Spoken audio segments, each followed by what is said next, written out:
Ready for today's farm update? Do you remember how beds 3 and 4 were totally lost to the buttercup invasion?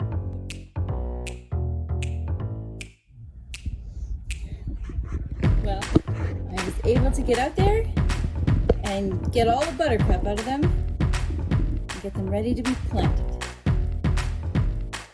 And then our favorite purple flowers